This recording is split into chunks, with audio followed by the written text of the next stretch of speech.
Community radio ബെൻസിഗറിൽ ഇപ്പോൾ കൊല്ലം അടയാളപ്പെടുത്തുന്നു. തയ്യാറാക്കി അവതരിപ്പിക്കുന്നത് വല്യശാല രാജു. രുചി വൈവിധ്യത്തിന്റെ അനിയൻ ടച്ച്. കൊല്ലം കുലശേഖരപുരം ആദിനാട് തെക്ക് മരങ്ങാട്ട് മുക്കിന് സമീപത്തെ സുദർശനൻ എന്ന അനിയൻ കുഞ്ഞിന്റെ വീട്ടിൽ ഇപ്പോൾ തിരക്കോട് തിരക്കാണ്. സ്ത്രീകൾ ഉൾപ്പെടെയുള്ള 10ഓളം ജീവനക്കാർ പലതരത്തിലുള്ള അച്ചാറുകൾ പാക്ക് ചെയ്ത് അയക്കുന്ന ജോലിയിലാണ്. ഓർഡറുകളുമായി എത്തുന്നവർ വേറെയും. മാങ്ങ, ഇഞ്ചി, വെളുത്തുള്ളി എന്നിവ കൂടാതെ ബീഫ്, കേരമീൻ തുടങ്ങി വിവിധതരം അച്ചാറുകൾ. നാട്ടുകാരുടെ പ്രിയപ്പെട്ട അനിയൻ കുഞ്ഞെന്ന ഈ നാടൻ പാചകക്കാരൻ്റെ കൈപുണ്യം ഇന്ന് ഹിറ്റാണ്. അവിചാരിതമായാണ് സുദർശനൻ എന്ന അനിയൻ കുഞ്ഞ് പാചകരംഗത്തേക്ക് എത്തുന്നത്. സ്വന്തമായി പെറോട്ട അടിച്ചായിരുന്നു തുടക്കം. പാചകം കൊണ്ട് മാത്രം ജീവിതം മുന്നോട്ട് പോകാതായതോടെ 5 വർഷം മുമ്പ് ഗൾഫിലും ജോലി ചെയ്തു. പിന്നീട് നാട്ടിലെത്തി കൂലിപ്പണിയും അല്പസ്വല്പം പാചകവും ചെയ്യാൻ തുടങ്ങി.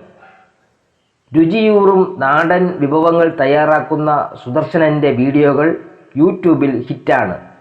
ദൃശ്യമാധ്യമങ്ങളിൽ എഡിറ്ററായി ജോലി ചെയ്യുന്ന മരുമകൻ രാജേഷിനോടും മകൾ സൂര്യലക്ഷ്മിയോടും സുഹൃത്തായ ഡോക്ടറാണ് സുദർശനൻ്റെ കഴിവുകൾ എന്തുകൊണ്ട് ലോകത്തെങ്ങുമുള്ള പ്രേക്ഷകരിലേക്ക് എത്തിച്ചുകൂടാ എന്ന ആശയം ആദ്യമായി പങ്കുവയ്ക്കുന്നത്. ഒരു പരീക്ഷണം എന്ന നിലയ്ക്ക് 2020 ജനുവരിയിൽ പായസം പാചകം ചെയ്യുന്ന വീഡിയോ തയ്യാറാക്കി യൂട്യൂബിൽ അപ്ലോഡ് ചെയ്തു.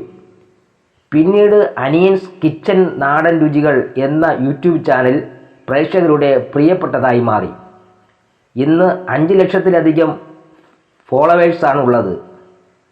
സുദർശനോടൊപ്പം സഹോദരൻ്റെ മകൻ 4.5 വയസ്സുകാരൻ കുട്ടുവും ഓരോ എപ്പിസോഡിലുമുണ്ട്. രുചി നോക്കി ആദ്യ കമൻ്റ് പറയുന്നതും കുട്ടു തന്നെയാണ്. വീടിന് സമീപത്തെയും TS കലാലിന് അരികെയുള്ളതുമായ സ്ഥലങ്ങളാണ് ഷൂട്ടിങ്ങിനായി ഉപയോഗപ്പെടുത്തുന്നത്. മരുമകൻ തന്നെയാണ് ഷൂട്ടിങ്ങും എഡിറ്റിങ്ങുമെല്ലാം നിർവഹിക്കുന്നത്.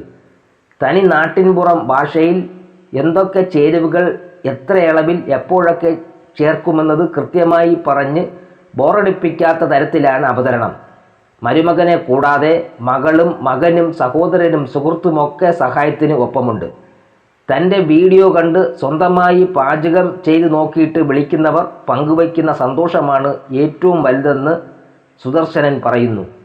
നാട്ടിലെ വിവാഹങ്ങളുടെ പാചകവും കാറ്ററിംഗ് സർവീസുമൊക്കെയായി തിരക്കോട് തിരക്കിലാണ് അദ്ദേഹം ഇപ്പോൾ. സമയം കിട്ടിയാൽ തൻ്റെ ബൈക്കുമായി അഴീക്കലും വാടിയിലുമൊക്കെ പോയി മത്സ്യം വാങ്ങി വിൽപ്പനയും സുദർശനൻ നടത്തും. അച്ചാറുകൾക്കായി ഓൺലൈനിൽ വരുന്ന ഓർഡറുകൾ പാക്ക് ചെയ്യാനും പുതിയ ഓർഡറുകൾ എഴുതി തയ്യാറാക്കാനുമൊക്കെയായി ഭാര്യ ലതയും തിരക്കിലാണ്. കമ്മ്യൂണിറ്റി റേഡിയോ ബെൻസിഗറിൽ ഇതുവരെ കേട്ടത് കൊല്ലം അടയാളപ്പെടുത്തുന്നു. തയ്യാറാക്കി അവതരിപ്പിച്ചത് വല്യശാല രാജു.